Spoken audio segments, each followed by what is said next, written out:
Hello दोस्तों, आपका स्वागत है हमारे चैनल चैंपियन जैद पर। मैं हूं आपका दोस्त मोहम्मद जैद। और दोस्तों, आज हम लोग शुरू करने जा रहे हैं साइंस वन।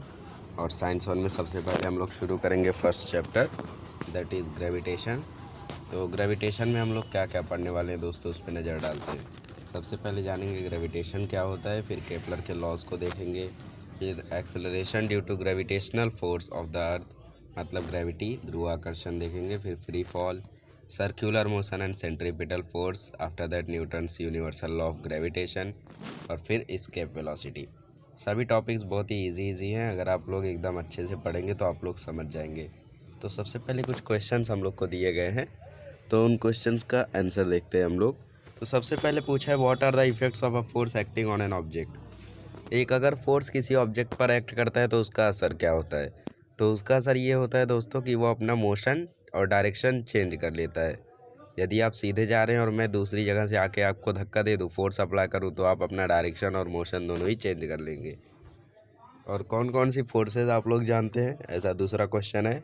तो बहुत सारी फोर्स हैं जिससे आप लोग वाकिफ़ होंगे। फिर what do you know about the gravitational force. Gravitational force के बारे में आप लोग क्या जानते हैं। ग्रेविटेशनल फोर्स मतलब ग्रेविटी नहीं दोस्तों, ग्रेविटी तो हम दोनों को एक साथ रखती है, अर्थ से जोड़े रखती है, लेकिन जो ग्रेविटेशनल फोर्स होता है वो अलग होता है। इसका मतलब होता है कि इस दुनिया में जितने लोग भी हैं सबके बीच में अट्रैक्शन है, और ये अट्रैक्शन क्यों है वही न्यूटन ने बताया है। इसके बारे में हम और आगे पढ़ेंगे। तो सबसे पहले कि न्यूटन का देख लेते हैं कि कैसे उन्होंने पता किया था। तो ग्रेविटेशन इन्होंने कैसे पता किया था। सबसे पहले कि जब ये पेड़ के नीचे बैठे थे, यहाँ पे तो पृथ्वी दिखाई गई है, पृथ्वी के ऊपर बैठे, लेकिन ऐसा कुछ नहीं था।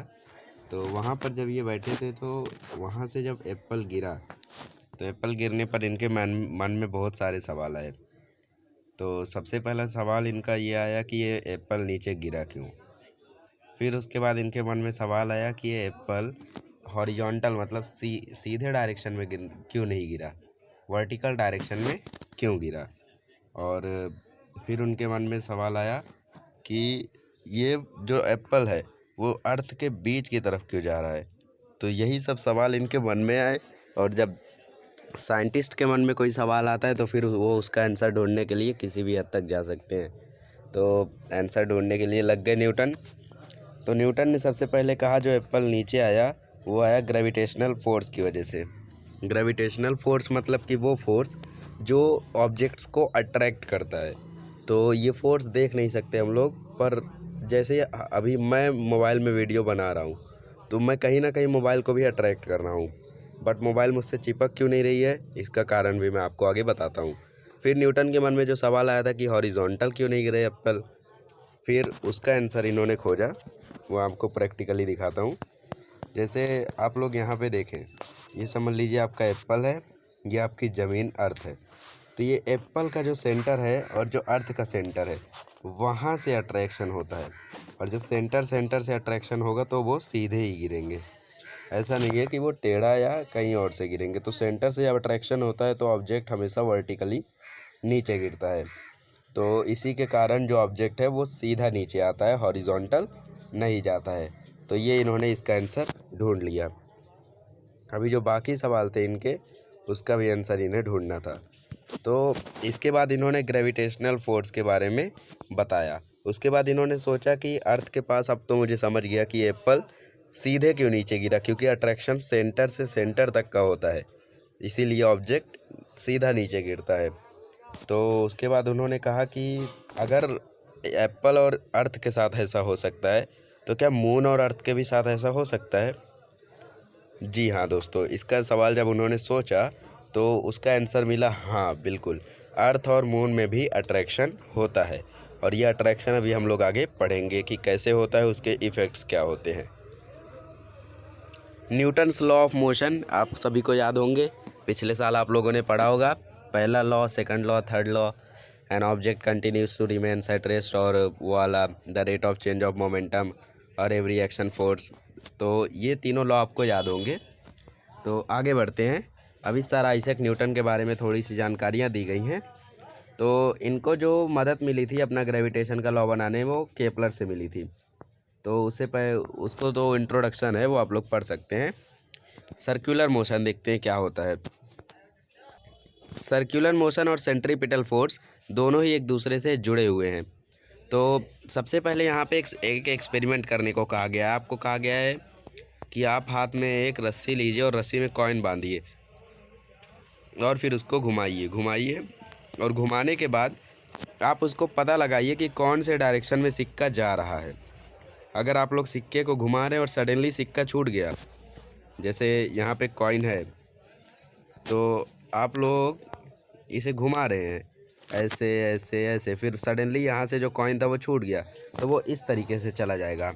और मतलब यहाँ पे जो थीटा है वो कितने का बन जाएगा, 90 डिग्री का। और ये थीटा बन जाएगा 90 डिग्री का, मतलब ये परपेंडिकुलर रहते हैं। और ये आपका जो घुमा रहे हैं ये रेडियस है, और ये यहाँ से गया जो वो टेंजेंट है। तो टेंजेंट थ्योरम से वो 90 डिग्री का हो जाएगा। तो इस तरीके से सेंट्रीपिटल फोर्स इससे रिलेटेड है। अब आपके मन में सवाल आया होगा कि सेंट्रीपिटल फोर्स क्या होता है, वो भी बताता हूँ मैं आपको। सबसे पहले सर्कुलर मोशन आपको समझा होगा कि जब मोशन सर्कल में होता है तो उसको सर्कुलर मोशन बोलते हैं। और यूनिफॉर्म सर्कुलर मोशन मतलब इक्वल टाइम ऑफ इंटरवल में इक्वल डिस्टेंस या इक्वल रोटेशन हो तो उसे बोलेंगे सर्कुलर यूनिफॉर्म सर्कुलर मोशन। अभी सेंट्रीपिटल फोर्स का आप लोग को यहाँ पे डेफिनेशन दिया गया है। A force that acts on any object moving along a circle directed towards the centre of the circle is called centripetal force. Centripetal means center seeking. That is, the object tried to go towards the center of the circle because of the force. तो सबसे पहले मैं आपको centripetal force के बारे में बताता हूँ। और एक और फोर्स होता है जिसका नाम है सेंट्रीफ्यूगल फोर्स। तो सबसे पहले सेंट्रीपिटल फोर्स समझ लीजिए आपका अर्थ है और इसके बाजू में दूसरे प्लेनेट घूम रहे हैं ऐसे ऐसे ऐसे। तो ये जब प्लैनेट्स घूम रहे हैं तो ये अर्थ के ग्रेविटेशन के फोर्स की वजह से इसकी तरफ आना चाहते हैं, सेंटर की तरफ। जैसे आप लोग यहाँ पे बीच में एक पार्क है और यहाँ पे एक रोड है और इस रोड पे कार चल रही है। तो जब कार चलती है तो जब हम लोग कभी भी जब लेफ़्ट टर्न लेते हैं तो राइट साइड से हम लोगों को ऐसा लगता है कि हम लोग कार से बाहर जा रहे हैं। तो वो एक फ़ोर्स होता है जो हम लोग को कार से बाहर की तरफ लेकर जाता है, और उस फोर्स को बोलते हैं हम लोग सेंट्रीफ्यूगल फोर्स। जैसा आप लोग ने एक्सपीरियंस किया होगा कभी कि जब हम लोग कार में रहते हैं तो जब दूसरा टर्न लेते हैं तो ये साइड ऐसा लगता है कि अभी हम लोग बाहर चले जाएंगे, दरवाज़ा नहीं रहेगा। तो वो सेंटर से दूर लेकर जाता है, तो वो होता है आपका सेंट्रीफ्यूगल फोर्स। और जो सेंटर से नज़दीक लेकर जाता है वो आपका होता है सेंट्रीपिटल फोर्स। तो जैसे कि अभी आपने, अगर आप लोग जिस टर्न में ले रहे हैं कार को उसी टर्न में आप बैठे भी हो तो वहाँ से आपको लगेगा कि आप लोग सेंटर की तरफ खींचे जा रहे हो, तो वो होता है आपका सेंट्रीपिटल फोर्स। सेंट्रीपिटल मतलब सेंटर सीकिंग, तो सेंटर के पास ले जाना। आपको समझ में आया सेंट्रीपिटल फोर्स? अगर डाउट है तो आप लोग कमेंट बॉक्स में लिख सकते हैं अभी भी। तो ऑब्जेक्ट हमेशा ट्राई करता है कि वो सेंटर में आए। जैसा कि आप लोग को ये कॉइन घुमा रहे हैं तो ये कॉइन जो है ये फोर्स की वजह से ऐसा ऐसा घूम रहा है। अगर इस पे ये फोर्स नहीं होता तो कॉइन एकदम सेंटर में आता। You know that the moon, which is the natural satellite of the earth, goes around it in a definite orbit. Orbit की वजह से जो मून होता है वो मोशन करता है, और मोशन करते करते जो मून होता है वो भी अर्थ को अट्रैक्ट करता है, और इसके कारण मून और अर्थ के बीच में अट्रैक्शन होता है वो अपने अपने फोर्स की वजह से। और जो सन होता है वो भी प्लैनेट्स को अट्रैक्ट करता है अपनी तरफ, तो सबके बीच में यहाँ पे अट्रैक्शन होता है। तो वही ग्रेविटेशन का लॉ था। तो अभी केपलर्स लॉ पढ़ते हैं, फिर उसके बाद जो ग्रेविटेशन है वो अच्छे से पढ़ेंगे। तो केपलर्स लॉ में केपलर्स के जितने भी लॉ हैं वो सभी प्लैनेटरी मोशन पे हैं, मतलब प्लैनेट्स के मोशन पे। तो प्लैनेटरी मोशन एस्ट्रोनॉमर से ऑब्ज़र्व किए जाते थे पहले से ही। गैलीलियो ने भी ऑब्ज़र्व किया था। नेक्ड आइज मतलब कि प्लैनेट्स की पोजीशन को उन्होंने अपनी खुली आंखों से देखा था, ना कि टेलीस्कोप से। फिर 16वीं सेंचुरी से बहुत सारा डेटा कलेक्ट किया गया प्लैनेटरी मोशन के बारे में और उनके पोजीशन के बारे में। फिर जोहानस केपलर और उन्होंने सभी डेटा को पढ़ा, जानकारियाँ ली, और उसके बाद उन्होंने नोटिस किया कि प्लैनेट्स जो होते हैं वो कुछ लॉ फॉलो करते हैं मोशन करते समय। और वो लॉ क्या है वो हमें केपलर ने बताया। तो इन्होंने बताया कि जो प्लैनेट्स होते हैं प्लैनेट्स के जो ऑर्बिट होते हैं, जैसे ये आपका एक प्लैनेट है, ये ऑर्बिट है, तो ये आपका प्लैनेट है, तो ये रोटेट कर रहा है। तो orbit of a planet is an ellipse with the sun at one of the foci. Ellipse मतलब होता है ओवल, अंडाकार। तो ये जो ऑर्बिट होता है वो ओवल होता है, ना कि पूरा सर्कुलर। तो इसीलिए जो इनका पोजीशन होता है वो एलिप्स होता है, मतलब एलिप्टिकल। तो इसीलिए पूरी तरीके से सर्कुलर नहीं होते हैं, जैसा कि आप लोग यहाँ पे देख सकते हैं। ये देखें तो पूरी तरीके से सर्कुलर नहीं है, ये ओवल है। केपलर का जो सेकंड लॉ था, line joining the planet and the sun sweeps equal areas in equal interval of time. इसमें कहने का मतलब क्या है केपलर का, कि जो सन होता है वो यूनिफॉर्म मोशन करता है, मतलब कि सेम टाइम पे सेम डिस्टेंस कवर करता है। स्वीप्स मतलब कवर्स, तो वो कहते हैं केपलर। और फिर थर्ड लॉ था जो केपलर का, वो कहते हैं कि T square is directly proportional to are cube, that is K is equal to T square upon R cube. मतलब वो कहते हैं टी मतलब आपका पीरियड ऑफ रेवोल्यूशन, तो जो square of its period of revolution, मतलब टी का square around the sun, sun के आजू बाजू प्लैनेट्स का, is directly proportional to the cube of the mean distance. Mean distance मतलब आर का क्यूब, उसके प्रोपोर्शनल रहते हैं। क्यूब मतलब कि 3 power mean distance of a planet from the sun, जितना डिस्टेंस है प्लैनेट का सन से, वो किसके बराबर रहेगा। रुकिए, इसको आपको मैं प्रैक्टिकली बताता हूँ। जैसे आप लोग देखें तो ये आपका सन है, ये आपका ऑर्बिट है, ये आपका अर्थ है। तो square of its period of revolution वो तो समझ में आया, टी स्क्वायर। अब ये आर क्यूब क्यों आया, क्योंकि उसमें बोला है डिस्टेंस ऑफ अ प्लैनेट, मतलब distance of a planet from the sun, मतलब यहाँ से उसका डिस्टेंस। तो ये सर्कल है आपका और ये आपका रेडियस है, मतलब r. Cube of the mean distance मतलब आर क्यूब, इसीलिए ऐसा कहा गया है कि T square is directly proportional to are cube. अब मुझे लगता है आपको समझ में आ गया होगा। तो तीनों लॉज जो हैं दोस्तों वो बहुत ही ज़्यादा इम्पॉर्टेंट है, क्योंकि मार्च 2020 में ये आ चुके हैं। तो इसीलिए आपको तीनों लॉज याद रहने चाहिए। आपको एग्ज़ाम में ये फिगर देगा और बोलेगा write the 3 laws related to it, तो आपको वहाँ पे लिखना होगा। तो आगे बढ़ते हैं। Newton's universal law of gravitation. Newton का जो यूनिवर्सल लॉ है ग्रेविटेशन का, वो क्या कहता है। तो न्यूटन का जो यूनिवर्सल लॉ है ग्रेविटेशन के बारे में तो हमने आपको बता दिया। तो अभी जो न्यूटन थे वो उन्होंने ग्रेविटेशन, जो फोर्स अट्रैक्ट करता है एक दूसरे को, उसका इन्होंने फॉर्मूला निकाल के दिखाया। और वो कैसे निकाला, चलिए बताता हूँ मैं आपको प्रैक्टिकली। तो सबसे पहले आप लोग देखें यहाँ पे, ये समझ लीजिए आपका अर्थ है और ये समझ लीजिए आपका मून है।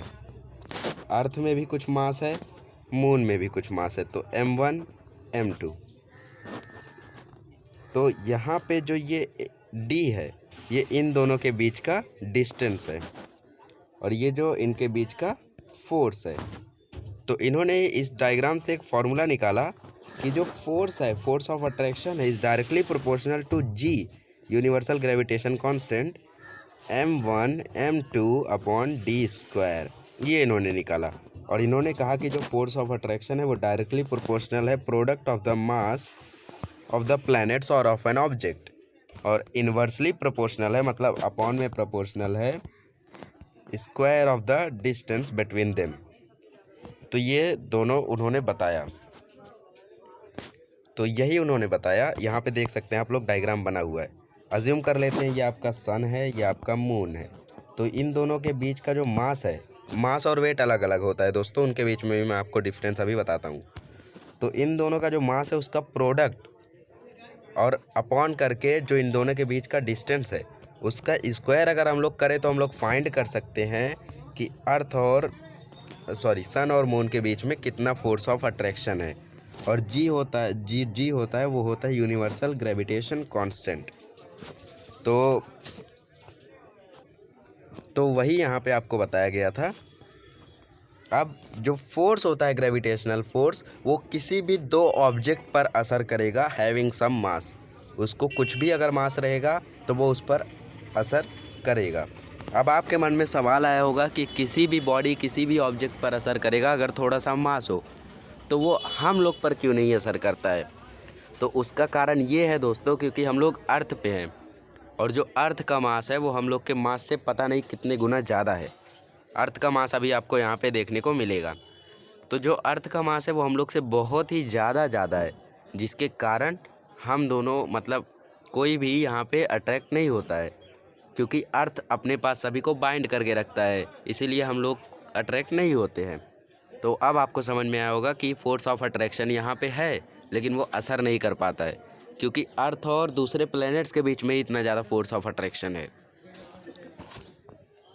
अब यहाँ पे आपको जी का वैल्यू दिया गया है। जी का जो वैल्यू है वो 6.673 इंटू 10⁻⁻11, और ये जो जी की वैल्यू है इसे मेज़र किया था हेनरी कैवेंडिश ने, और एक्सपेरिमेंटली इन्होंने मेज़र किया था। और जो इसकी वैल्यू है एसआई यूनिट वो है nm²/kg-2। और ये आपकी वैल्यू कैसे आई वो भी मैं आपको बताता हूँ। तो सबसे पहले देखते हैं न्यूटन ने क्या फार्मूला दिया था। न्यूटन ने फार्मूला दिया था F=g(m1m2)/d²। ये उनका फार्मूला था। हमें चाहिए जी की वैल्यू, ठीक है। तो हम लोग जी को वहाँ लेकर जाएंगे। तो जी को हम लोग अगर ये साइड लेकर आ जाएंगे तो यहाँ पे हो जाएगा m1m2/fd², ठीक है। तो अभी m1m2 मतलब kg², और यहाँ पे आपका जो f है उसका न्यूटन, और जो वहाँ पे आपका d है वो मीटर किलोमीटर, तो मीटर² आपका हो जाएगा। तो इसी से फॉर्मूला है nm²/kg², और वहाँ पे -2 क्यों था, क्योंकि kg को नीचे लेकर आया गया है, तो इसीलिए जब नीचे लेकर आए तो उसकी पावर माइनस में हो गई, तो पर kg-2। तो इस तरीके से इसका फॉर्मूला आया, आपका यूनिट आया। तो आपको मुझे लगता है समझ में आ गया होगा। अब यहाँ पे आपको बताया गया है कि सेंट्रीपिटल फोर्स से किस तरीके से पता किया गया है फॉर्मूले को, और किस तरीके से न्यूटन ने उसकी हेल्प से डिराइव किया है अपना डेरिवेशन। तो उस डेरिवेशन को भी हम लोग समझेंगे। तो सबसे पहले यूनिफॉर्म सर्कुलर मोशन तो आप लोग को पता चल ही गया होगा। अगर एक ऑब्जेक्ट कांस्टेंट स्पीड से कवर करता है सर्कुलर डिस्टेंस तो उसको बोलेंगे यूनिफॉर्म सर्कुलर मोशन। और जो सेंट्रीपिटल फोर्स का आपका फॉर्मूला है वो है mv²/r। तो अभी जो न्यूटन थे उन्होंने पता किया कि जो अर्थ है, प्लैनेट है और सन है, उनके बीच में जो ग्रेविटेशन अट्रैक्शन है, सेंट्रीपिटल फोर्स है जो उन दोनों के बीच में, वो कितना है वो उन्होंने पता किया। तो यहाँ पे आपको डेरिवेशन दिया गया है, लेकिन मुझे नहीं लगता आपको ज़्यादा अच्छे से समझेगा, तो मैं आपको बताता हूँ। तो सबसे पहले डायग्राम से शुरू करते हैं। ये आपका सन, ये आपका प्लैनेट, ये आपका सर्कुलर है। तो सबसे पहले हमें वेलोसिटी निकालना है, तो इसका फॉर्मूला डिस्टेंस अपॉन टाइम, या स्पीड निकालना है तो डिस्टेंस अपॉन टाइम। तो जो प्लैनेट का डिस्टेंस है वो सर्कुलर है, ये सर्कुलर कवर कर रहा है, मतलब 2πr। 2πr कैसे आया, क्योंकि जो सरकमफ्रेंस हम लोग निकाल रहे हैं, सर्कल का सरकमफ्रेंस ही जो प्लैनेट का डिस्टेंस है उसके इक्वल होगा, और सरकमफ्रेंस ऑफ सर्कल का फॉर्मूला यही है 2πr। और जो डिस्टेंस हो गया तो वो कितना हो गया 2πr, और जो टाइम है वो t, तो ये हो गया v 2πr/t। अब जो सेंट्रीपिटल फोर्स का फॉर्मूला था उसमें हम लोग इसको पुट करेंगे। आप लोग नोटबुक निकाल लें, फटाफट लिखते भी चले। तो सेंट्रीपिटल फोर्स का फॉर्मूला था mv²/r। तो v हम लोगों ने निकाला, अभी क्या निकाला 2πr/t²/r। तो अभी ये हो जाएगा m4π²r²/t²/r। तो आप लोग को समझ रहा होगा 4m π², हम लोगों ने सिर्फ स्क्वायर को ओपन किया है, अपॉन t² अब इसके बाद F=4m π²r²। अभी हम लोग को जो t था उसको हम लोग नीचे लेकर आएंगे, तो t²r। यहाँ तक आप लोग को समझा होगा। अभी जो न्यूटन का फॉर्मूला था वो क्या था, t²/r³=k, ठीक है।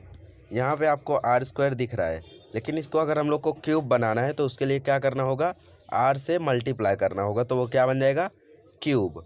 और जो टी स्क्वायर है वो नीचे है और आर क्यूब है जो वो ऊपर है, तो इसका वैल्यू भी 1/k हो जाएगा। लिखते चले आप लोग। तो F is equal to 4m π² R square upon T square R. अभी दोनों जगह आर से मल्टीप्लाई करेंगे, तो मल्टीप्लाई करने के बाद 4m π² आर क्यूब हो जाएगा और नीचे टी स्क्वायर आर स्क्वायर हो जाएगा। यहाँ तक आप लोग को समझा। अभी हम लोग को क्या करना है, r cube upon T square को हम लोग को चेंज कर देना है 1/k में, क्योंकि ये किसका लॉ है, केपलर का। इसीलिए ऐसा कहा गया था कि केपलर ने हेल्प की न्यूटन को डिराइव करने में फॉर्मूला। तो F is equal to 4m π² और जो आपका आर क्यूब था वो अभी 1 बन गया है, तो उसको लिखने की ज़रूरत नहीं है।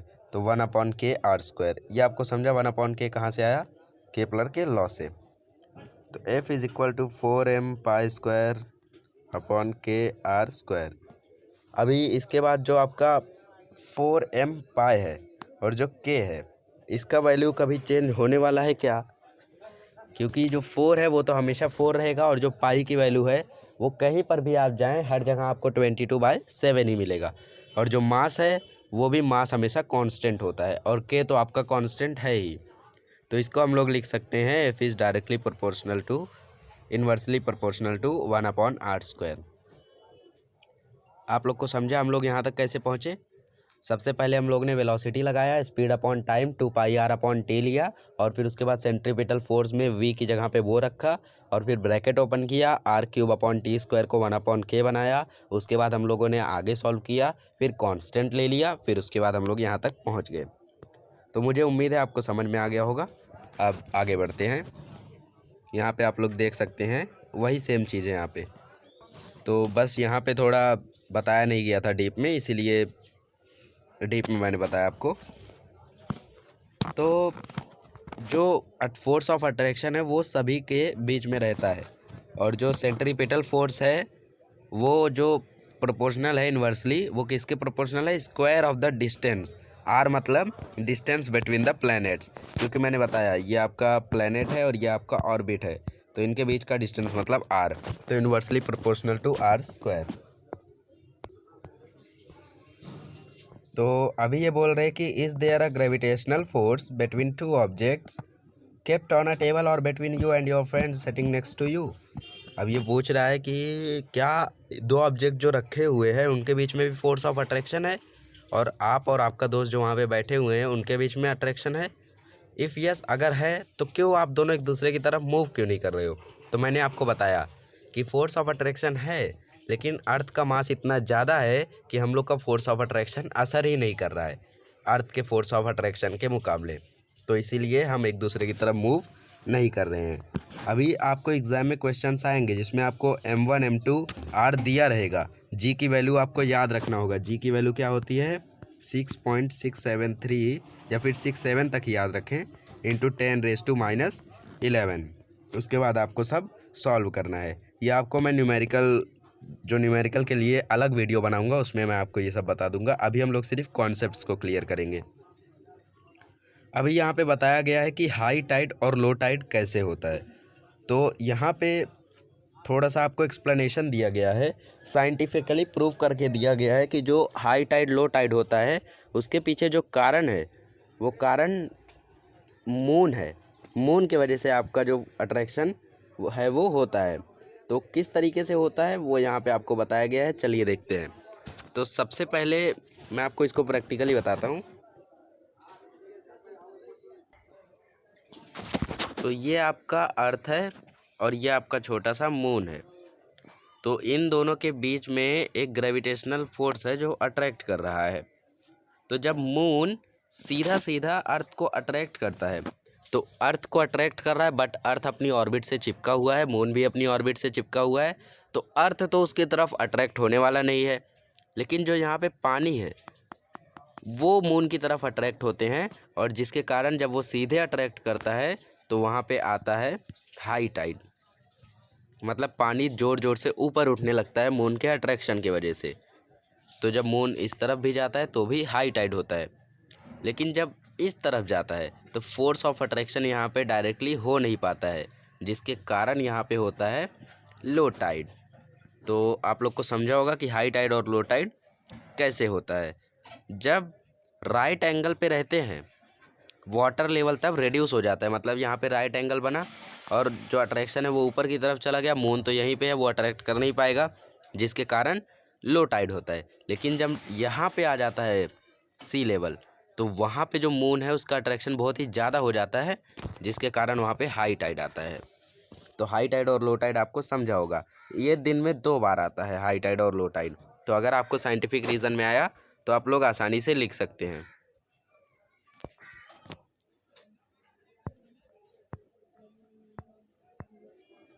अर्थ्स ग्रेविटेशनल फोर्स, अभी अर्थ की जो ग्रेविटेशनल फोर्स है उसके बारे में यहाँ पे बताया गया है।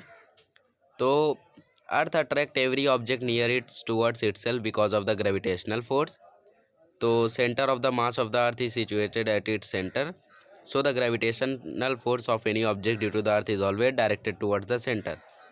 और यहाँ पे वही बताया गया है जो शुरुआत में बताया गया था कि जो अट्रैक्शन है वो सेंटर से लेके सेंटर तक का होता है, जिसके कारण ऑब्जेक्ट वर्टिकली नीचे गिरता है, ना कि हॉरिजॉन्टली। तो आप लोगों ने भी कभी सोचा होगा अपने बचपन में, क्योंकि तभी आपको मालूम नहीं था कि ये सब डिस्कवर हो चुका है। तो बचपन में हम लोग बहुत सारी चीज़ें सोचते हैं, तो पेड़ से जब आम गिरे होंगे तो हो सकता है कि आप लोगों ने सोचा हो कि आम सीधे ही क्यों गिरा। तो अगर आप लोगों ने सोचा होगा तो आप भी फ्यूचर के न्यूटन हो सकते हैं। The pull continues to be exerted and the stone starts moving vertically downward towards the centre. अभी वहीं पे यहाँ पे वही बताया गया है कि अगर हम लोग एक स्टोन को ऊपर फेंकें तो जो अर्थ का फोर्स है वो उसको अट्रैक्ट करेगा। अर्थ का फोर्स मतलब ग्रेविटी, जिसका वैल्यू होता है 9.8 मीटर पर सेकेंड। जब हम लोग ऑब्जेक्ट को ऊपर फेंकते हैं तो ग्रेविटी की वैल्यू माइनस में होती है, ऑब्जेक्ट जब नीचे आता है तो ग्रेविटी की वैल्यू प्लस होती है। तो ये बात आप लोग ध्यान में रखें, नोट करते जाएं नोटबुक में। तो जो अर्थ होता है उसके ग्रेविटेशनल फोर्स की वजह से जो ऑब्जेक्ट होता है उसकी वेलोसिटी कम होते जाती है और फाइनली वो नीचे आ जाता है।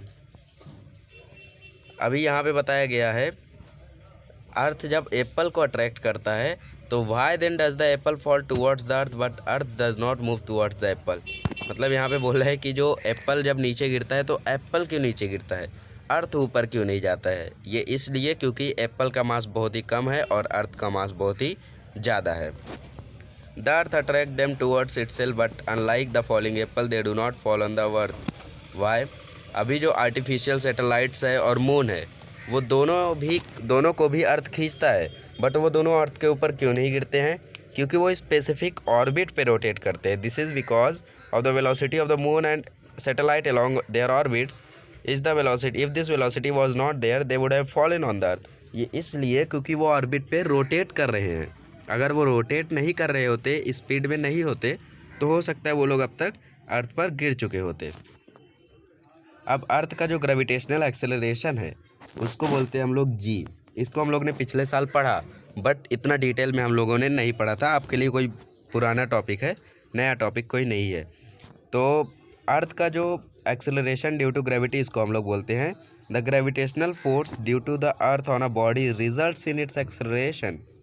मतलब अर्थ का जो ग्रेविटेशनल फोर्स है जिसके कारण अर्थ पे एक ऑब्जेक्ट को एक्सेलरेट होना पड़ता है, उसको हम लोग बोलते हैं एक्सेलरेशन ड्यू टू ग्रेविटी, और उसको डिनोट किया जाता है जी से। As the gravitational force on any object due to the earth is directed towards the centre of the earth, the direction is directly towards the centre of. मतलब अब यहाँ पे भी वही बताया गया है कि जब ऑब्जेक्ट अर्थ की तरफ नीचे आता है तो उसका भी जो डायरेक्शन होता है वो वर्टिकल होता है, ना कि हॉरिजॉन्टल। तो अभी यहाँ पे कहा गया what would happen if there was no gravity. मतलब यहाँ पे बोला अगर ग्रेविटी नहीं होती तो क्या होता। अगर ग्रेविटी नहीं होती तो हम लोग आसानी से फ्लोट कर पाते अर्थ पे, जैसा हम लोग स्पेस में करते हैं। बट ग्रेविटी नहीं होती तो अर्थ अपने पास सभी को अट्रैक्ट नहीं कर पाता, एकदम अनबैलेंस्ड हो जाती पूरी दुनिया।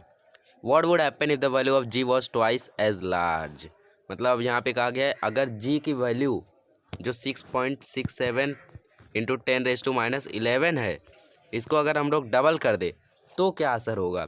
तो जो फोर्स ऑफ अट्रैक्शन है वो और ज़्यादा हो जाएगा, और अगर फोर्स ऑफ अट्रैक्शन ज़्यादा होगा तो हो सकता है कि अर्थ अपने आजू बाजू के प्लैनेट्स को अपनी तरफ खींचने की ताकत रख सके। तो ये सब जो think about it, use your brain power, ये सब क्वेश्चंस होते हैं, इनके लिए मैं अलग लेक्चर्स रखूँगा, वहाँ पे भी बता दूँगा आपको अलग से। फ़िलहाल आप लोग इनको भी पढ़ते चले। अभी यहाँ पे बोला गया है कि वैल्यू ऑफ जी को फाइंड करने का एक फार्मूला बनाया गया, और वो फार्मूला कैसे आया चलिए प्रैक्टिकली देखते हैं। सबसे पहले हम लोगों ने पिछले साल फोर्स पढ़ा था, और फोर्स का जो फार्मूला था वो था मास इनटू एक्सेलरेशन। तो मास इनटू एक्सेलरेशन था। अभी जो ग्रेविटी आ गई है, तो एक्सेलरेशन किसके कारण होगा? ग्रेविटी के कारण। तो मास फोर्स का फार्मूला बन जाएगा mass into acceleration due to gravity, that is mg। तो ये एक फोर्स का फार्मूला है mg, इसको दे देते हैं नंबर 1। एक और फोर्स का फार्मूला है जो कि हम लोगों ने थोड़ी देर पढ़ा, Gm1 m2 अपॉन r² या d², r² लेते हैं। तो F is equal to mg, ये एक फार्मूला था, इसको दिया हम लोगों ने नंबर 1। एक और फार्मूला था Gmm upon r², that is number 2। अब ये भी आपका फोर्स है, ये भी आपका फोर्स है, मतलब LHS दोनों जगह इक्वल है, तो RHS भी दोनों जगह का इक्वल होगा। तो फ्रॉम 1 and 2 आप लोग नोटबुक में नोट करते चलें, from 1 and 2 we get mg is equal to Gmm upon r²। अब ये छोटा m और छोटा m कट जाएगा, तो g का फार्मूला हम लोग को मिल गया Gm अपॉन r²। तो कभी भी आपको वैल्यू ऑफ g निकालना हो तो इस फार्मूले को आप लोग वहाँ पे लगा सकते हैं, लेकिन अगर आपको मास और रेडियस दिया हो तो वरना हम लोगों के पास न्यूटन के तीनों काइनेमेटिकल इक्वेशंस हैं, वो भी पढ़ते हैं हम लोग आगे। चलिए आगे पढ़ते हैं। तो वही यहाँ पे आपको डेरिवेशन दिया गया है, और यहाँ पे एक्टिविटी में आपको सॉल्व करके भी दिखाया गया है कि किस तरीके से अर्थ की ग्रेविटी की वैल्यू निकाली गई है। इवेंचुअली हम लोग 9.8 लेते हैं, पर एक्चुअल वैल्यू ये है। तो बाई चांस आपको एग्ज़ाम में आया, वहाँ पे ऑप्शन में अगर 9.77 है और ऑप्शन में 9.8 भी है, तो आप लोग 9.77 को क्लिक करेंगे, वरना आपका रॉन्ग हो जाएगा। तो ये जो एक्सेलरेशन होता है ये डिपेंड होता है मास पे और रेडियस पे बस। अभी जो variation in the value of G, मतलब जो जी की वैल्यू होती है वो हर जगह कांस्टेंट नहीं होती है, इसकी चेंजेस होते हैं। तो ये चेंजेस कहाँ कहाँ होते हैं? सरफेसेस, हाइट और डेप्थ, 3 जगह पे ये चेंजेस होते हैं। अभी यहाँ पे बोला है जी का वैल्यू क्या हर जगह सेम रहेगा? नहीं। रीज़न क्या है? क्योंकि अर्थ का जो शेप है वो एग्जैक्टली स्फेरिकल नहीं है, वो ओवल है, मतलब थोड़ा सा अंडाकार है, ना कि पूरा सर्क्यूलर, जिसके कारण इसमें थोड़े से चेंजेस होते हैं। तो रोटेशन के कारण अर्थ इक्वेटर की तरफ फ्लैट हो जाता है, और इसका लार्जेस्ट रेडियस तब इक्वेटर की तरफ हो जाता है। मतलब ये ओवल है ऐसा, तो इसका रेडियस ये थोड़ा कम होगा, लेकिन ये जो रेडियस होगा वो बहुत ज़्यादा होगा। तो वैल्यू ऑफ जी इज़ दस हाईएस्ट एट द पोल्स। तो पोल्स के पास जब रेडियस एकदम ज़्यादा हो जाता है, मतलब रेडियस जब कम हो जाता है पोल्स के पास, क्योंकि रेडियस नीचे है, इन्वर्सली प्रोपोर्शनल है, तो रेडियस कम होगा तो फोर्स वैल्यू ऑफ जी ज़्यादा होगा। ये आप लोग को मालूम होगा, आपने पहले पढ़ा होगा। जब जी 1/r² मतलब इन्वर्सली प्रोपोर्शनल है, तो अगर जी ज़्यादा हुआ तो आर कम होगा, आर ज़्यादा हुआ तो जी कम होगा। अगर यहाँ पे जी ज़्यादा है मतलब पोल्स पे जो रेडियस है वो कम है, और जो इक्वेटर है वहाँ पे रेडियस ज़्यादा हो जाता है, जिसके कारण वैल्यू ऑफ जी कम हो जाता है। तो ये आप लोग याद रख लें, इक्वेटर पे कितना है और पोल्स पे कितना है वैल्यू ऑफ जी। अभी सरफेसेस के हिसाब से आपको समझ में आया। अभी हाइट के हिसाब से क्या होता है? अगर जो हाइट है, अगर हाइट आपका ज़्यादा हुआ तो जो वैल्यू ऑफ जी है वो डिक्रीज़ होगा, क्योंकि अगर आप ऊपर जा रहे हो तो आपका रेडियस बढ़ता जा रहा है। अगर रेडियस बढ़ रहा है तो ग्रेविटी का वैल्यू कम होगा, और अगर रेडियस आपका घटा मतलब आप अगर जितना नीचे हो उतना ज़्यादा आपका ग्रेविटी का वैल्यू ज़्यादा होगा। मैक्सिमम 9.832 ये आपका हाईएस्ट वैल्यू है जी का। तो ये सब एमसीक्यू में आ सकता है, इन बातों को नोट करते चले, टेक्स्ट बुक भी रखे बाजू में, अंडरलाइन करते चले। और यहाँ पे वही बताया गया है कि अगर एरोप्लेन 10 किलोमीटर ऊपर फ्लाई कर रहा है तो जो 6400 अर्थ का रेडियस है वो 6410 हो जाएगा, तो उसके कारण जो वैल्यू ऑफ जी है वो थोड़ा सा कम हो जाएगा। अभी यहाँ पे आपको एक टेबल के फॉर्म में बताया गया है, माउंट एवरेस्ट की जो हाइट है वो 8.8 है, तो वहाँ पे 9.8 है। फिर मैन मेड बलून से जो हाइट रीच कर की गई है वो 36.6 है, तो जो वैल्यू ऑफ जी है वो कम हुआ। अभी वेदर सैटेलाइट 400 किलोमीटर ऊपर है, तो और कम हुआ। कम्युनिकेशन सैटेलाइट 35,700 ऊपर है, जिसके कारण वैल्यू ऑफ जी एकदम कम हो गया। यहाँ पे आप लोग 1 सेकंड में 0.200 मीटर गिरेंगे, मतलब 5 सेकंड लग जाएंगे आपको 1 मीटर कवर करने में। तो 50 सेकंड 10 मीटर कवर करने में, यहाँ पे आपको 1 सेकंड लगते हैं 10 मीटर कवर करने में। अभी डेप्थ से कैसे चेंजेस होते हैं वो मैं आपको बताता हूँ। The value of g also changes if we go inside the earth. The value of r in equation 5 decreases and one would think that the value of g should increase as per the formula. However, the part of the earth which contributes towards the gravitational force felt by the object also decreases. The value of m to be used in equation 5 also decreases. Combined result मतलब पूरा मिला के लेखा जोखा बताया गया है कि जो वैल्यू ऑफ जी है वो जितना अर्थ के डीप में जाएंगे हम लोग उतना ज़्यादा डिक्रीज़ होगा, क्योंकि ये आपका अर्थ है। यहाँ पे आप लोग हो, रेडियस अभी ज़्यादा है, आप लोग नीचे जा रहे हो, रेडियस कम होते जा रहा है, तो जिसके कारण जो वैल्यू ऑफ जी है वो घटता जाएगा। तो आप लोग को बस इतना याद रखना है कि the value of g decreases as we go deep inside the earth, as the depth decreases our value of g increases. तो दोनों पॉइंट आपको यहाँ पे लिखना है, एग्जाम में आ सकता है ये दोस्तों, इंपॉर्टेंट है। आपको आएगा what are the variations in the value of G, तो आपको हेडिंग डालना है और फिर इस पर 2 पॉइंट लिखना है, एक इंक्रीज़ कब होगा, एक डिक्रीज़ कब होगा।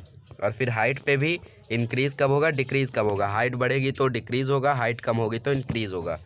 और डेप्थ में भी, डेप्थ अगर बढ़ेगी, अगर आपका डेप्थ बढ़ेगा तो जो वैल्यू ऑफ जी है वो डिक्रीज़ होगा, अगर आपका डेप्थ घटेगा तो वैल्यू ऑफ जी इंक्रीज़ होगा। हो सकता है तो आप लोग नोटबुक में लिख सकें, तो नोटबुक में लिख लीजिए सब। Every planet and satellite has different mass and radius.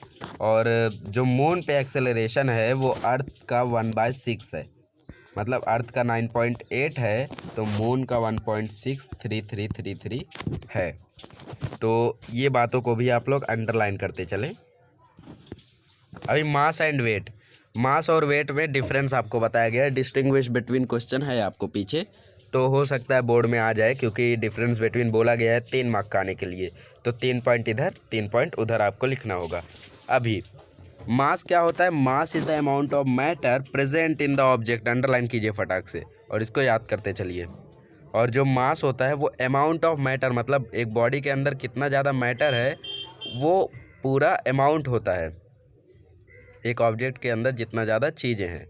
और जो मास का एसआई यूनिट है, मतलब इंटरनेशनल सिस्टम ऑफ यूनिट्स, इस केजी मतलब किलोग्राम। मास क्या है, स्केलर क्वांटिटी, और it's value is same everywhere, मतलब ये हर जगह कांस्टेंट है। अगर हम लोग दूसरे प्लेनेट पे भी जाएं तो भी हमारा मास नहीं चेंज होने वाला है। चेंज क्या होता है, वेट। तो न्यूटन के फर्स्ट लॉ के हिसाब से ये जो मास है ये मेज़र ऑफ इनर्शिया है। Higher the mass higher is the inertia. Inertia भी मतलब एक तरीके से मास होता है, तो जितना ज़्यादा मास होगा उतना ज़्यादा इनर्शिया होगा। तो मास के लिए आपको 4 पॉइंट्स मुझे लगता है मिल गए। Mass is the amount of matter present in an object, it's value is same everywhere, SI unit of mass is KG, mass is an scalar quantity. तो 4 पॉइंट्स आप लोग लिखें, आपके लिए बहुत है। तो मास कहीं पे भी आप लोग जाएं आपका कभी कम नहीं होगा। और जो हमारी बॉडी में, नॉर्मल स्टूडेंट्स की बॉडी में जो मास होता है वो 5 किलो से लेके 6 किलो, 4 किलो से लेके 6 किलो के बीच में होता है, मतलब कितना कम होता है। लेकिन फिर हमारा वेट इतना ज़्यादा क्यों, तो उसके लिए हम लोग देखते हैं। तो जो वेट होता है, the force with which earth attract the object is called as what, weight. Definition लिखिए, the force with which earth attract the object is called weight. The force of an object of mass m on the surface of the earth can be written using equation 4. अभी जो force मतलब wait का जो formula है वो है mass into gravity. तो wait का फॉर्मूला क्या है, mg। अगर हमें अपना वेट मालूम है और ग्रेविटी की वैल्यू तो मालूम ही है, तो हम अपना मास निकाल सकते हैं। चलिए एक्सपेरिमेंटली एक परफॉर्म करते हैं। तो चलिए अज्यूम करते हैं मेरा वेट जो है वो 40 kg है, और यहाँ पे जो मास है वो मुझे नहीं मालूम है। एक्सेलरेशन ड्यू टू ग्रेविटी 9.8 है, तो अप्रॉक्सीमेटली मैं 10 ले लेता हूँ तो डिवाइड करने में ईजी होगा। तो जो वेट का फॉर्मूला है वो है mg। वेट 40 है, m मुझे नहीं मालूम, g मेरा 10 है, तो जो m होगा वो 40/10 हो जाएगा। डिवाइड होगा तो मुझे मेरा मास मिल गया, that is approximately 4 kg। 4 kg से ज़्यादा होगा, अगर मैं 9.8 से डिवाइड करता तो हो सकता है 4.2 4.3 आता।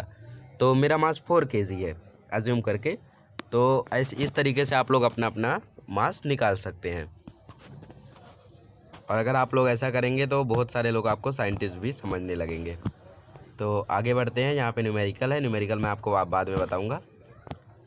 ग्रेविटेशनल वेव्स, ग्रेविटेशनल वेव्स अभी डू यू नो मतलब ये बहुत ही कूल फैक्ट्स हैं, तो चलिए समझते हैं। Waves are created on the surface of the water when we drop a stone into it. जब भी हम लोग एक वाटर में स्टोन फेंकते हैं तो वहाँ पे कोई ना कोई वेव्स क्रिएट हो जाती हैं जो ट्रैवल करती हैं। आप लोग ने कभी अगर फेंका होगा तो आप लोग देखते होंगे कि एक लाइन सा बन जाता है वाटर के अंदर, जब भी हम लोग कुछ फेंकते हैं तो वहाँ पे वेव्स क्रिएट हो जाती हैं। और light is also a type of wave, light भी एक वेव है जिसको हम लोग बोलते हैं electromagnetic wave. Gamma rays, X rays, ultraviolet rays, infrared rays, microwave and radio waves are all different types of electromagnetic waves. ये सब कौन सी वेव है? इलेक्ट्रोमैग्नेटिक। और इलेक्ट्रोमैग्नेटिक मतलब electric plus magnetic field. Astronomical objects emits these waves and we receive them using our instruments. All our knowledge about the universe has been obtained through these waves.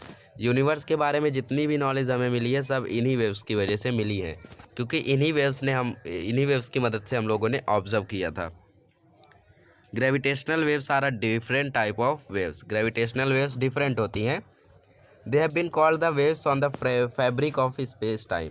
Einstein predicted their existence in 1916। Einstein जो थे उन्होंने 1916 में ही predict कर लिया था इन waves के बारे में। सोचिए, these waves are very weak, ये बहुत ही वीक होती हैं और डिफ़िकल्ट होता है इन्हें डिटेक्ट करना क्योंकि ये ज़्यादातर रेयर होती हैं। Scientist have constructed extremely sensitive instrument. अभी जो साइंटिस्ट थे उन्होंने बहुत ही ज़्यादा सेंसिटिव इंस्ट्रूमेंट्स डिस्कवर किए, इन्वेंट किए, ताकि वो ग्रेविटेशनल वेव्स को डिटेक्ट कर पाए, क्योंकि ज़्यादा सेंसिटिव होगा तो ही पता कर पाएगा, कम सेंसिटिव होगा तो बड़े बड़े वेव्स को भी शायद ही पता कर पाएगा। Among these LIGO is the prominent one. सबसे पहले कौन सा पाया गया? LIGO, laser interferometric gravitational wave observatory. Exactly after 100 years of their prediction, scientists detected these waves coming from an astronomical source.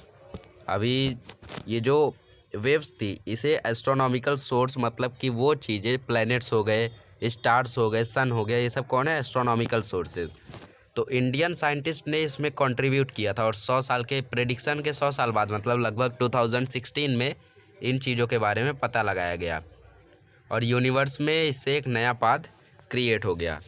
तो बहुत ही कूल फैक्ट था। अभी हम लोग देखते हैं फ्री फॉल। तो फ्री फॉल मतलब क्या होता है कि अगर मैं ऊपर से एक ऑब्जेक्ट को गिराऊं तो वो ऑब्जेक्ट नीचे गिरे बट उस पर कोई और असर ना हो। मतलब मैं उस ऑब्जेक्ट को बस छोड़ दूं, ना कि उसे ज़ोर से फेंकूं, बस उसे धीरे से छोड़ दूं। तो ऑब्जेक्ट के पे किसी का अगर फोर्स नहीं रहेगा तो एक ही चीज़ का फोर्स रहेगा, वो है अर्थ की ग्रेविटी का फोर्स। तो उस फोर्स को हम लोग बोलेंगे, उस मोशन को हम लोग बोलेंगे फ्री फॉल। यहाँ पे लिखा गया है आपको, when an object falls freely under the influence of earth gravity alone. Whenever an object under the influence of earth gravity alone, मतलब कि एक ऑब्जेक्ट जब मूव करता है अर्थ की ग्रेविटी में ही सिर्फ, बस उस पर और कोई फोर्स नहीं होता है, तो उसको बोलते हैं फ्री फॉल। इसीलिए जब हम लोग एक स्टोन को ऊपर से गिराते हैं तो उसकी इनिशियल वेलोसिटी हम लोग को याद है, v और u। v मतलब फाइनल वेलोसिटी, u मतलब इनिशियल वेलोसिटी। आप लोग लिखते चले, ये चीज़ें हो सकता है बाद में मैं आपको ना बताऊं। v मतलब फाइनल वेलोसिटी और u मतलब इनिशियल वेलोसिटी। तो एक ऑब्जेक्ट का जो इनिशियल वेलोसिटी होता है वो उस समय 0 होता है। तो initial velocity of the object is 0 और जैसे जैसे हम नीचे जाता है वैसे वैसे ग्रेविटी की वजह से वो बढ़ती जाती है। During free fall, the frictional force due to air oppose the motion of the object and a buoyant force also act on the object. The true free fall is possible only in vacuum. अभी ये क्या कहा गया है, experimentally देखते हैं हम लोग।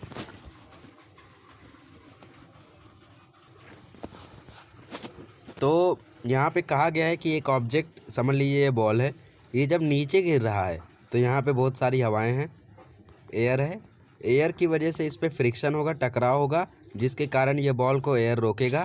तो हो सकता है कि ये 9.8 की स्पीड से ना गिर के और कम की स्पीड से गिरे। और जो आपको एक फोर्स लिखा गया था वहाँ पे, बुयांट फोर्स, इसका मतलब होता है फ्लोटिंग फोर्स, तैरने की क्षमता। तो ऑब्जेक्ट जब नीचे गिरता है, जैसे आप लोग एक पत्ती को गिराएं, तो पत्ती जब नीचे गिरती है तो वो तैरने लगती है। आप लोग ने देखा होगा कि हवा में किस तरीके से वो तैरती है। तो उसके कारण वहाँ पे फ्रिक्शन होता है और बॉयंट फोर्स होता है, जिसके कारण उसे हम लोग फ्री फॉल नहीं बोल सकते। आप लोग एक तरफ एलिफेंट को नीचे गिराओ और एक तरफ आप लोग कबूतर के पंख को नीचे गिराओ, आप लोग देखोगे एलिफेंट तुरंत गिर जाएगा, क्योंकि उसके ऊपर फ्रिक्शन फोर्स होगा ही नहीं, और ना ही कोई बॉयंट फोर्स होगा, क्योंकि उसका मास और वेट बहुत ही ज़्यादा है। पर जो कबूतर का जो पंख होगा उस पर फ्रिक्शन फोर्स बहुत ज़्यादा होगा और बॉयंट फोर्स का भी बहुत तगड़ा असर होगा, जिसके कारण वो नीचे नहीं गिरेगा उतना तेज़ी से, उससे डबल या ट्रिपल टाइम भी ले सकता है। तो जो वहाँ पे बोला गया है कि ट्रू फ्री फॉल, मतलब ट्रू फ्री फॉल मतलब असली फ्री फॉल वहीं पे पॉसिबल है जहाँ पे वैक्यूम मतलब हवा ना हो। वैक्यूम मतलब वो जगह जहाँ पे ना ऑक्सीजन होगा, ना कार्बन डाइऑक्साइड होगा, ना ही किसी तरीके की हवा होगी, एकदम फ्री रूम रहेगा। तो वहाँ पे अगर आप लोग एक पंख को गिराएं, वो भी उसी टाइम पे गिरेगा जिस टाइम पे एक एलिफेंट गिरेगा। इसका आप लोग को एक वीडियो है यूट्यूब पे, वहाँ पे लिंक दी गई है, आप लोग जाके यूट्यूब पर देख सकते हैं। यहाँ पे आपको लिंक दी गई है www.youtube.com, यहाँ से आप लोग जाके देख सकते हैं, एक्सपेरिमेंट दिखाया गया है। बट अभी आप लोग यहीं पे बने रहें, चैनल देखते रहें। तो न्यूटन के जो तीनों काइनेमेटिकल इक्वेशंस थे उसको इसके बाद थोड़ा सा अपग्रेड किया गया है, तो इनोवेट किया गया है। तो सबसे पहला फार्मूला था v=u+at। अभी ऑब्जेक्ट को हम लोग नीचे गिरा रहे हैं, तो वहाँ पे बताया इनिशियल वेलोसिटी 0 होगी, तो v=at बचा। बट एक्सेलरेशन जो हो रहा है वो g के कारण हो रहा है, तो v=gt हो गया। तो पहला इक्वेशन ऐसा बन गया। अभी जो दूसरा इक्वेशन है वो s=12gt² कैसा बन गया, s=ut+12at² था, u आपका 0 था तो t भी 0 हो गया, मतलब s=12at² बचा। अभी जो a है वो g के कारण हो रहा है, तो ये हो गया s=12gt²। उसी तरीके से v² 2gs आपका बन गया। ये आपको बहुत ही ज़्यादा यूज़ होंगे न्यूमेरिकल्स में, तो न्यूमेरिकल जब मैं कराऊंगा तो आप लोग वहाँ पे सीख सकते हैं। अब यहाँ पे बोला गया है कि अगर ऑब्जेक्ट को हम लोग ऊपर फेंके तो वैल्यू ऑफ जी नेगेटिव होती है, क्योंकि जी क्या चाहता है कि वो नीचे आए, वो उसकी पॉजिटिव सोचे, लेकिन हम लोग ऊपर फेंक रहे हैं तो इसीलिए वो नेगेटिव हो जाता है। तो ये बात ध्यान में रखें, वहाँ पे कोड में लिख लें आप लोग अपनी बुक में, if the object is thrown upwards value of g will be negative, if the object is thrown downward value of g will be positive and it would be free fall. तो जिसके कारण acceleration भी कैसा होता है, negative होता है जब हम लोग ऑब्जेक्ट को ऊपर फेंके। तो यहाँ पे वही बताया गया है जैसा मैंने अभी यहाँ पे आपको एक्सपेरिमेंट बताया फेदर और एलिफेंट के बारे में। यहाँ पे आपका न्यूमेरिकल है, ये भी मैं आपको बाद में बताऊँगा। अभी आपका आया ग्रेविटेशनल पोटेंशियल एनर्जी। तो ग्रेविटेशनल पोटेंशियल एनर्जी मतलब क्या होता है, बाइंडिंग एनर्जी। बाइंडिंग एनर्जी मतलब जो आपको बांध के रखता है अर्थ पे। The energy stored in an object due to its position और state is called as potential energy. मतलब ये पिछले साल हम लोग ने पढ़ा है पोटेंशियल एनर्जी और काइनेटिक एनर्जी। काइनेटिक एनर्जी क्या होता है, जैसे एक डैम है, डैम में पानी है, डैम में पानी है तो उस समय उसके अंदर कौन सी एनर्जी है, पोटेंशियल एनर्जी। अभी मैंने डैम पे गोली चला दी और डैम का जो पानी है वो निकल गया, तो अभी जो पानी निकल रहा है उसमें कौन सी एनर्जी है, काइनेटिक एनर्जी। काइनेटिक एनर्जी मतलब वो एनर्जी जो मोशन की वजह से होती है, और पोटेंशियल एनर्जी मतलब वो एनर्जी जो हाइट की वजह से होती है या पोजीशन या स्टेट की वजह से होती है। इसीलिए जो पोटेंशियल एनर्जी का फॉर्मूला है वो है mgh, यहाँ पे आपको दिया गया है फॉर्मूला। और जो काइनेटिक एनर्जी का फॉर्मूला है वो है ½mv²। इसका डेरिवेशन पिछले साल था, अगर आप लोग को याद होगा तो अच्छी बात है, वैसे उसकी ज़रूरत अभी नहीं है। तो for smaller distance Heights the potential energy is less than 0। और थोड़ी सी हाइट के लिए जो पोटेंशियल एनर्जी होती है वो 0 होती है, और मतलब वो नेगेटिव होती है। तो पोटेंशियल एनर्जी का भी आपको एक नया फार्मूला है -gmm/r, ये मेन फार्मूला है, लेकिन अगर हाइट पे हो तो +h भी हो जाएगा। तो अभी पोटेंशियल एनर्जी और काइनेटिक एनर्जी आपको रिवाइज इसलिए कराया गया था क्योंकि अब हम लोग फाइंड करने वाले हैं एस्केप वेलोसिटी। तो एस्केप वेलोसिटी का फॉर्मूला फाइंड करने के लिए आपको डेरिवेशन है, लेकिन डेरिवेशन कराने से पहले मैं आपको एस्केप वेलोसिटी के बारे में बता देता हूँ। जैसा मेरे हाथ में एक बॉल है, मैं बॉल को इतना ज़ोर से फेंकूँ कि वो ऊपर चला जाए और ऊपर जाने के बाद वो फिर निकल जाए स्पेस में, कभी वापस ही ना आए, तो उसे बोलेंगे एस्केप वेलोसिटी। मतलब जैसे कि यहाँ पे बोला गया है the minimum initial velocity required by an object to overcome the downward pull by the earth and can escape the earth forever will not fall back on the earth is called as escape velocity। मतलब इतना initial velocity, मतलब इतना you चाहिए जिसके वजह से हम लोग एक ऑब्जेक्ट को अगर ऊपर फेंके तो वो कभी नीचे ही ना आए, अर्थ जितना भी खींचे वो कभी नीचे ही ना आए, वो वेलोसिटी जो होगी उसको हम लोग बोलेंगे एस्केप वेलोसिटी। और जो अर्थ की एस्केप वेलोसिटी है VESC बोलते हैं इसको हम लोग, अर्थ की एस्केप वेलोसिटी है 11.2 किलोमीटर पर सेकेंड। इन छोटी छोटी बातों को आप लोग नोट करते चले। तो अर्थ की एस्केप वेलोसिटी मैंने बताया 11.2 किलोमीटर पर सेकेंड। अगर एक सैटेलाइट हम लोग लॉन्च कर रहे हैं तो अगर उसकी जो वेलोसिटी है, इनिशियल वेलोसिटी है, वो अगर 11.2 से कम हुई तो वो नीचे आ जाएगा। शुरुआत में तो बहुत ऊपर जाएगा, लेकिन एकदम पार होते होते, मगर मतलब अगर 11 है तो पार होते होते वो नीचे गिर जाएगा। तो इसीलिए 11.2 से थोड़ा बहुत ज़्यादा तो ज़रूर होना चाहिए, वरना वो अर्थ को पार नहीं कर पाएगा। तो वही इनिशियल जो एस्केप वेलोसिटी है उसका मतलब वही होता है कि इतना वेलोसिटी चाहिए जिसकी वजह से वो अर्थ की ग्रेविटी को ओवरकम कर सके। तो इसका डेफिनेशन आप लोग मार्क करके याद कर लें। और अभी एस्केप वेलोसिटी का फॉर्मूला हम लोग फाइंड करते हैं डेरिवेशन करके, और फॉर्मूला फाइंड करने के बाद हम लोग फाइंड करते हैं कि अर्थ का एस्केप वेलोसिटी कितना है। फिर आपका चैप्टर ख़त्म हो जाएगा यहाँ पे। तो सबसे पहले हम लोग काइनेटिक एनर्जी फाइंड करते हैं। काइनेटिक एनर्जी है आपका ½ mv²। पोटेंशियल एनर्जी है आपका -GMM/r। हाइट रहेगी तो HV आ जाएगा पर WR। और जो टोटल एनर्जी आपका हो जाएगा, तब टोटल एनर्जी हो जाएगा kinetic energy plus potential energy, मतलब दोनों को प्लस करके। तो अभी दोनों को प्लस करके लिखते हैं, मतलब ½ mv² प्लस -GMM, माइनस कैसे आया, फॉर्मूले में है, /r। ये टोटल हो गया। अभी जब ब्रैकेट ओपन होगा तो ½ mv² -GMM/r is equal to 0। Zero किस तरीके से आया इक्वल, क्योंकि GMM/r, r को हम लोग क्या ले रहे हैं, इन्फिनिटी। क्योंकि जो ऑब्जेक्ट को हम लोग फेंकने वाले हैं, जो सैटेलाइट हम लोग छोड़ने वाले हैं, उसके लिए डेफिनेट डिस्टेंस है, लेकिन किसके लिए डिस्टेंस है, सैटेलाइट के लिए, रॉकेट के लिए नहीं है, वो कहीं भी जा सकता है। तो जो r है वो इन्फिनिटी है, जिसके कारण यहाँ पे 0 आया। क्योंकि इन्फिनिटी का जो यूनिवर्सल वैल्यू होता है वो होता है 0/1, तो इसलिए 0 आया। तो अभी अगर हम लोग GM/r को वहाँ भेजें तो वो पॉजिटिव में हो जाएगा। तो ये कुछ इस तरह हो जाएगा, ½ mv² is equal to GM/-GMM, positive में हो गया, तो /r। तो अभी जो mm है वो आपके कैंसिल हो जाएंगे, और जो v² है /2 बचेगा, और इज इक्वल टू GM/r। अभी v² को मुझे एक साइड रखना है तो मैं 2 को ऊपर भेज दूंगा, तो v² इक्वल हो जाएगा 2 GM/r के। अब अगर मैं रूट ले लूँ उस पर, तो v is equal to √2 GM/r। ये मिल गया मुझे एस्केप वेलोसिटी का फॉर्मूला। तो यहाँ पे वही बताया गया, ½ mv² -GMM/r, और फिर उसके बाद mv² को वहाँ ले जाया गया, तो v² इक्वल √2 GM/r हो गया। और अभी यहाँ पे r और r से मल्टीप्लाई किया गया, तो √2 GM/r² हो गया। तो g का फॉर्मूला जो था वो था GM/r², जैसा कि आप लोग यहाँ पे देख सकते हैं। v इज इक्वल टू हम लोग को मिला था √2 GM/r, यहाँ पे r से मल्टीप्लाई कर देंगे तो ये हो जाएगा √2 GM/r²।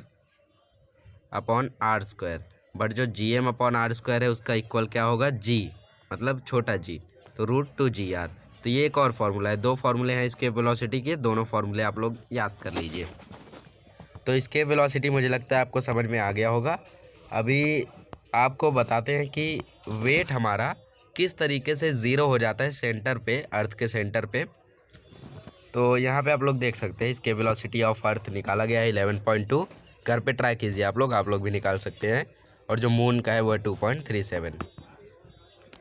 आखिरी टॉपिक आपको दिया गया है weightlessness in space. Space travellers as well as objects in the spacecraft appear to be floating. Why does this happen?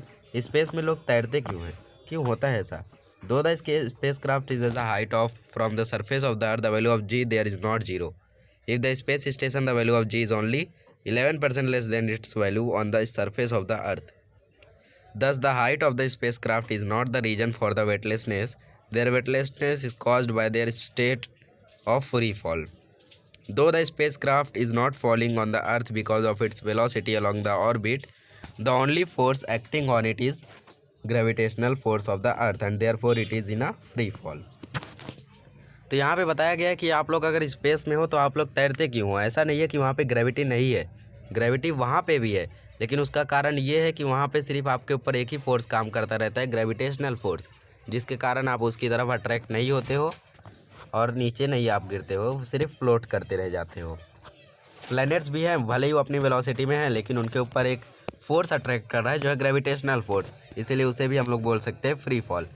As the velocity of free fall does not depend on the property of an object, the velocity of free fall is the same for the spacecraft, the travelers and the object is the craft।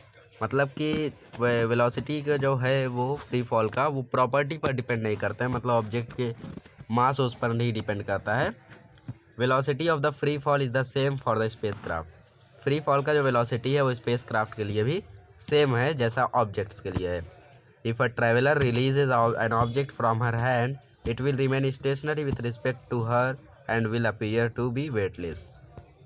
अगर space में मैं एक चीज़ को छोड़ूँ तो वहीं का वहीं वह खड़ा रह जाएगा, वो वहाँ से हिले डुलेगा नहीं। तो वही यहाँ पे छोटा सा ऑब्जेक्ट टाइम आपको बताया गया था। तो अभी नज़र डाल लेते हैं थोड़ा एक्सरसाइज पे। चैप्टर तो ख़त्म हो ही गया है, कोई डाउट आता है तो आप लोग लिख सकते हैं कमेंट बॉक्स में। तो यहाँ पे बताया गया है मास। मास आपका क्या होता है? केजी। मतलब ये आपका यूनिट है, सेकंड वाला आपका यूनिट है, थर्ड वाला डेफिनेशन है, थोड़ा सा इन्फॉर्मेशन है, और पहला वाला टाइप है। तो मास का केजी हो गया, मेज़र ऑफ इनर्शिया। वेट का आपका एन हो गया, क्योंकि वो भी एक फोर्स है, और ज़ीरो एट द सेंटर्स। और जो एक्सेलरेशन ड्यू टू ग्रेविटी है वो मीटर पर second square, depends on height. Acceleration due to constant NM square पर kg square, same in the entire universe. अभी difference between mass and weight मैंने आपको बताया, आप लोग लिख सकते हैं। और अर्थ और मून के बीच में मास सेम रहेगा क्या, वेट सेम रहेगा क्या? नहीं। रीज़न आप लोग लिख सकते हैं। और फिर डिफिनीशंस आप लोग को लिखना है, केपलर के तीनों लॉ लिखना है, और न्यूटन का डेरिवेशन लिखना है जो मैंने कराया था।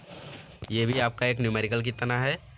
और यहाँ पे बोला एक ऑब्जेक्ट को अगर हम लोग खींच रहे हैं और वैल्यू ऑफ जी डबल हो गई तो क्या असर होगा? अगर वैल्यू ऑफ जी डबल हुई तो ऑब्जेक्ट को खींचने में फ्रिक्शनल फोर्स भी डबल हो जाएगा और उसका जो वेट है वो भी डबल हो जाएगा, तो खींचने में डिफ़िकल्टी होगी। वैल्यू ऑफ जी सेंटर पे जीरो क्यों होता है? क्योंकि अर्थ के सेंटर पे जो मास होता है वो ज़ीरो होता है, जिसके कारण weight g is equal to GM/r² है। तो अगर m ज़ीरो है तो सब कुछ जीरो हो जाएगा, तो वैल्यू ऑफ जी ज़ीरो हो जाता है। डाइजेस्ट में पढ़ सकते हैं, ये आपका न्यूमेरिकल की तरह मैं करा दूंगा, और फिर बाकी न्यूमेरिकल्स भी हम लोग नेक्स्ट लेक्चर में कर लेंगे। तो मुझे उम्मीद है आपको चैप्टर पसंद आया होगा और समझा होगा। अगर आपको कोई भी डाउट आता है तो आप लोग कमेंट बॉक्स में लिख सकते हैं, मैं आपको डाउट क्लियर करने के लिए पूरी कोशिश करूँगा। मिलते हैं नेक्स्ट वीडियो में। नेक्स्ट वीडियो में पढ़ेंगे periodic classification of the elements.